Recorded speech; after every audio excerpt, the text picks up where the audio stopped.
आपण को हमर न्यू फार्मिंग यूट्यूब चैनल तरफ रो नमस्कार। नमस्कार आज्ञा। आउ आपण ये जो मक्का चाष करिसंती ए मक्का चाष केते एरिया रे करिसंती को वेराइटी रो मक्का लगिसंती आउ केते की बिहन इतरे पकेइतले से विषय टी कहंदु। ये हमरो लागिथिला सिंजिटा रो स्वीट कॉर्न सिंजिटा कंपनी रो स्वीट कॉर्न लागिथिला। अच्छा आउ केते पड़ितला पैकेट दाम टा? एटा 2700 टका पड़तला आज्ञा 2700 टका पर पैकेट पड़तला। 2700 पड़ितला गोटे पैकेट रे केते थिला मंजी? 3000 मंजी रही आज्ञा। 3000 मंजी। 3000 मंजी तो पूरा 3000 मंजी सब इटरे पके दिथिले ना रही नै इटे लागि छि 4500 गछ लागि छि 1.5 किलो रो मंजी लागि छि आज्ञा। 1.5 किलो रो मंजी लागि छि। मंजी रो कॉस्ट केते हे तो 1.5 किलो को? से आसी कि 2700 ये 4000 खंडे 4000 टका खर्च हे जी। आ खुड़ा खसारे केते खर्च हे जी? से हे जाय छै 5-7 खंडे खर्च हे जाय छै। 5-7 दुईटा मिसिकरी केते खर्च? दुईटा मिसिकरी या सिकरी 8-10 हजार खंडे खर्च हे लागे। माने एबे जे 8-10 हजार खर्च हे गलानी ए मक्का रे। हां मक्का रे 10। ए मक्का रो प्लांट केते की मासर हेलानी एबे जेटा? एटा हेइ छै आज्ञा 60 दिन रो प्लांट वर्तमान। ए 60 दिन रो प्लांट आज्ञा। आउ केते मास होला पर इथरे अमल मक्काटा हबो? आउ 30 दिन रे ये टोटली एंडिंग अमल हे जिवो।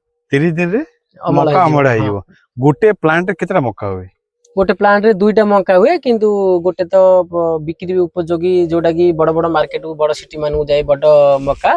आ गोटे छोट मक्का हुए हमर लोकल रे। माने गोटे प्लांट रे दुईटा मक्का ही दुईटा दुईटा हुए और गोटे वेराइटी अच्छी 5टा भी मक्का हबो सेटा शीत दिन लागे आज्ञा। जेहेतु एटा धान काटला परे लागि छि एई बिहनटा हमर सिंजिटार दुईटा मक्का दबो जोटा वर्ष सिंजिटार जोटा वर्षा दिन लागे सेटा 5टा मक्का और 5टी जार मक्कार साइज सेम। जदि आमे 1 एकर टा कथा हबा 1 एकर रे हमरो हाराहारी आसी जिवो 10,000 प्लांट आसी जिवो। 10,000-15,000 खंडे प्लांट आसी जिवो। जदि आमे गोटे गछरु आमे 10 टंका हमरो होलसेल रेट रे जहा की मार्केट रे दिया जाए 10 टंका आसिले मध्य हमरो 1.5 लाख टंका लाभ। खर्च बाबद काट देले 20,000 हमर 130 खंडे लाभ। केते दिन रे एटा? 90 दिन रे आज्ञा। 90 दिन रे मक्का चाष रे एते लाभ हो छी? हां हां हां एटा रियली। ए सब मक्का गुडा को बिकुचंती कोठी? हमर भुवनेश्वर रु अछंती तार कॉन्ट्रैक्टर फोन कले गाड़ी आसी ले जाए। नहीं बिकियो समस्या नहीं बिकियार समस्या नहीं। पैसा आपण केमति पाउजंती? एठी फील्ड ऊपर देखि जानती कैश पैसा दोजंती? कैश पैसा देखि जिवे किछ असुविधा नहीं। अच्छा सेलिंग पे असुविधा नहीं। ए मक्का रे किछ रोग गुडा को देखा जाय की? मक्का तो विशेष करी किछि रोग न थाए किंतु गोटे ही रोग थाए जोटा मु देखेबी आपन को एठी आया विशेष करी देखिया गले मक्का रे विशेष रोग न थाए किंतु गोटे ही रोग थाए जो घोड़ा पकुआ को कहंदी हमर एपडे आपन और सेपडे कोन कहंदी मु तो जानि नी। ये पिक्कोटा को खाई दिए। ये पिक्कोटा देखंदु जेमे हमर ए पिक्कोटा को खाई देछि देखंदु। अच्छा ये पिक्कोटा को खाई दिए। ये बहुत मारात्मक रोग। ये किछ नहीं मेडिसिन मादले ये रोग ठीक हे जो। ये गोटे ही रोग। अच्छा इतरे गुटे प्रकार ही रोग आसी? आज्ञा गोटे ही रोग बस। आउ किछ रोग आसी नै इतरे? मक्का रा किछ रोग नाही। अच्छा इतरे जो रोग गुडा को पई को औषध गुडा को दोजंती? हमर अस्सी ऑर्गेनिक रो ब्रह्मास्त्र पके देले ठीक हे जाय। ब्रह्मास्त्र इतरे भी बस आ बोले इतरे किछ पके जंती औषध? हां या फर्स्ट पड़थिला निमली पड़थिला तापर ब्रह्मास्त्र दुई थरा पड़ची। ब्रह्मास्त्र दुई थरा पड़ी। आ प्लांट नागिया समय रे छोटो जेतल थिला गछ आज लागिला मंजी स्विमिंग हेलार मंजी स्विमिंग सरिलार 10 दिन पर प्लांट बाहला गुरा हमर माटी उर्वर को डिंचिंग करा हितला। अच्छा ये जमी प्रस्तुत कला समय रे तमे कोन कोन करितलो और मंजीडा को प्रकार पकेइतलो?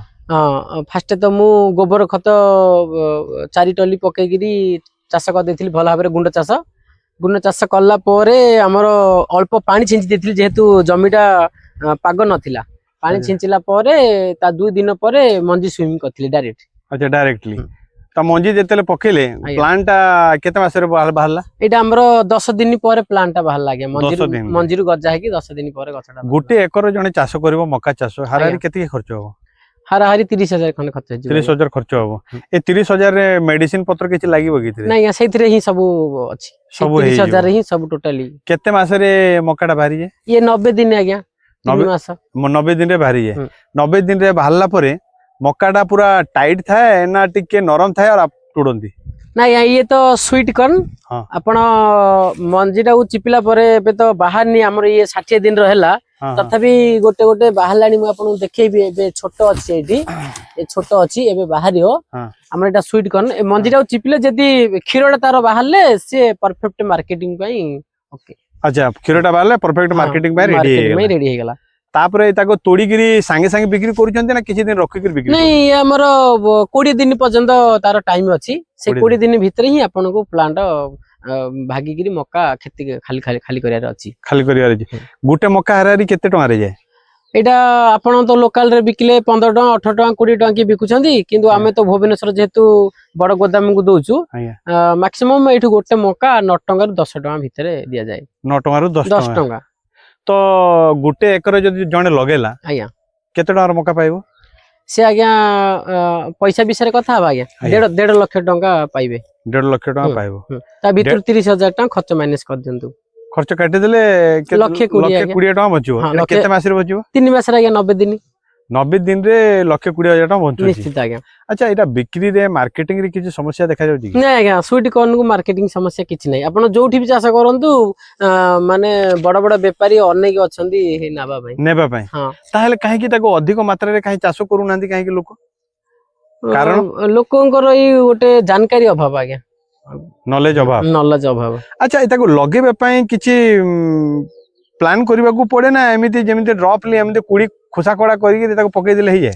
ନାଇଁ ପ୍ରଥମେ ପ୍ଲାନ୍ ମାଇଣ୍ଡ ସେଟ୍ କରିବେ କି ମୋର ମକା ନଗେଇବାର ଅଛି ହଁ। ସେଇ କ୍ଷେତକୁ ଆପଣ ଭଲ ଭାବରେ ଗୁଣ୍ଡ ଚାଷ କରନ୍ତୁ ଯାହା ବି କରନ୍ତୁ ଆପଣ ଗୁଣ୍ଡ ଚାଷ କରିବେ ହୁଁ। ଗୁଣ୍ଡ ଚାଷ କଲା ପରେ ସଢା ଗୋବର ଦେବେ ଗୋବର ଦେଇକିରି ପୁଣି ଗୁଣ୍ଡ ଚାଷ କରିବେ 2 ଓଡ ଟୋଟାଲି 5 ଓଡ ହେଇଗଲା 5 ଓଡ ପରେ ଆପଣ ଯଦି ମାଟି ଯଦି ଆପଣଙ୍କର ଓଦା ନାହିଁ ଶୁଖିଲା ଅଛି ହୁଁ। ପାଣି ଟିକେ ଛିଞ୍ଚି ଦେବେ ପାଣି ଛିଞ୍ଚି ସାରିଲା ପରେ ମଞ୍ଜି ସୁଇମିଂ କଲେ ଗୋଟେ ବି ଗଛ ରିଜେକ୍ଟ ହବନି। ଏ ମକାକୁ ବେଶ ସମୟ ଲଗେଇବାଟା କୋଉ ମାସ ଥାଏ?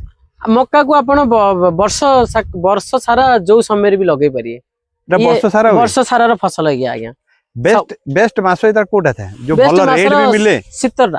ଶୀତ ସମୟଟା ଆଜ୍ଞା ଶୀତ ମାସରେ ରେଟ୍ ବି ଭଲ ମିଳେ। ଆଜ୍ଞା କାର୍ତ୍ତିକ ମାସରୁ ଆମର ଖରା ଦିନ ଷ୍ଟାର୍ଟ ପର୍ଯ୍ୟନ୍ତ।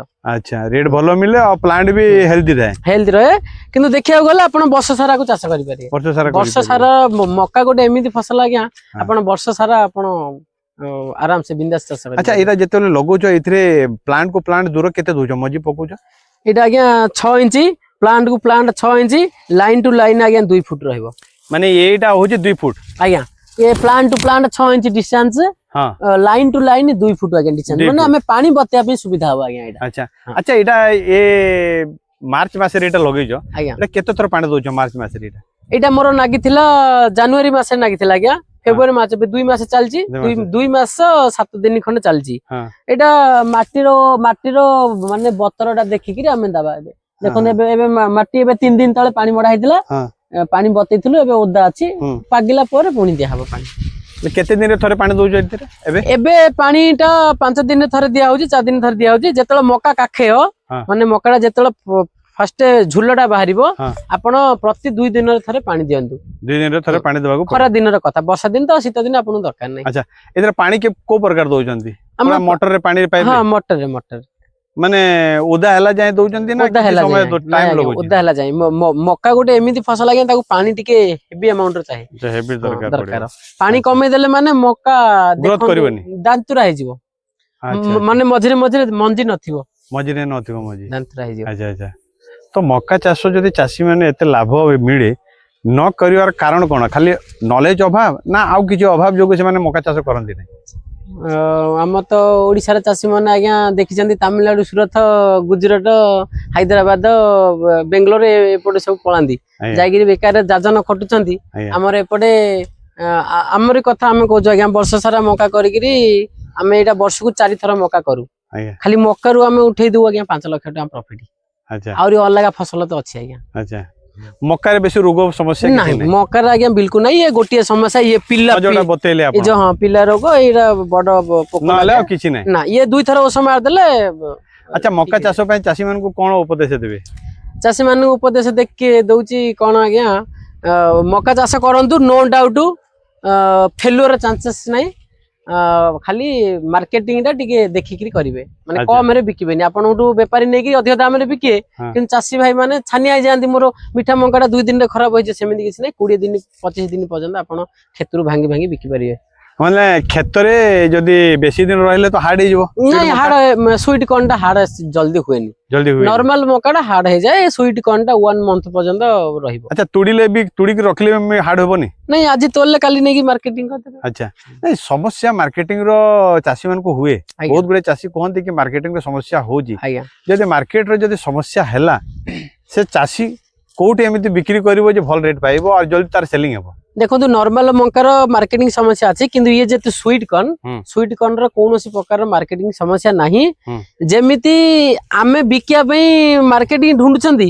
ସେମିତି ବେପାରୀ ମାନେ ମଧ୍ୟ ଚାଷୀ ମାନେ କୋଉଠି କରିଛନ୍ତି ତାଙ୍କେ ବି ଖୋଜୁଛନ୍ତି ସେଥିପାଇଁ ମାର୍କେଟିଂ ର କୌଣସି ସମସ୍ୟା ନାହିଁ କରନ୍ତୁ ଖାଲି ଏତିକି ଟିକେ ଯେତିକି କଷ୍ଟ ଆପଣ ଚାଷରେ କରୁଛନ୍ତି ସେତିକି କଷ୍ଟ ଯଦି ମାର୍କେଟିଂ ରେ କରିଦେବେ ଠିକ ବେନିଫିଟ ପାଇବେ ମାନେ ସେ ଆରାମରେ ବିକି ପାରିବ ଆରାମରେ ଭଲ 2 ପଇସା ପାଇବେ ଛାନିଆ ହେଇକିରି ହଡବଡି ହେଇକିରି କମ ପଇସାରେ ବିକିବା କୌଣସି ଦରକାର ନାହିଁ ମାନେ ବିକିବା ପୂର୍ବରୁ ଟିକେ ମାର୍କେଟିଂ ସର୍ଭେ କରିଦବାର କଥା କିଏ ମାର୍କେଟିଂ ରେ କିଏ ନଉଛନ୍ତି ସୁଇଟ କର୍ନ କିଏ ମାନେ ନଉଛନ୍ତି ତାଙ୍କ ସହିତ ଆଗରୁ ଏକା କଣ୍ଟାକ୍ଟ ରେ ଲାଇନ ରେ ରଖିଥିବେ ଆଜ୍ଞା ଆଉ ଲଗେଇଲା ପରେ ବାହାରିଲେ ତାଙ୍କୁ ସଡନ କହିପାରିବେ ଯେତିକି ପରିଶ୍ରମ ଆମେ ଚାଷରେ କରୁଛନ୍ତି ସେତିକି ପରିଶ୍ରମ ମାର୍କେଟିଂ ବି କରିବାର ଅଛି ତାହେଲେ ଗୋଟେ ଚାଷୀ ପରଫେକ୍ଟ ତାର ମୂଲ୍ୟ ପାଇବ ଭାଇ ଆପଣ କହୁଛନ୍ତି ଯଦି ବିକି ଚାଷ କରିବା ପୂର୍ବରୁ ଯଦି ସେ ମାର୍କେଟିଂ ଟା ଯଦି ଧ୍ୟାନ ଦେଇକି କରିବ ଆଜ୍ଞା ତାହେଲେ ସେ ନଷ୍ଟ ହବନି ସେ ବେନିଫିଟ ହବ ଆଜ୍ଞା ଖାଲି ବହୁତ ଚାଷୀ ଭାଇ ମାନେ ଚାଷୀ ଭାଇ ଭଉଣୀ ଆମର ଏଇଠି ଗୋଟିଏ ଭୁଲ କରିଦିଅନ୍ତି ଯେତିକି ପରିଶ୍ରମ ଆମର ମକା ଫଳେଇବାରେ ପରିଶ୍ରମ କରନ୍ତି ଚାଷ ଜମିରେ ସେତିକି ପରିଶ୍ରମ ଯଦି ମାର୍କେଟିଂ ରେ କରିଦିଅନ୍ତି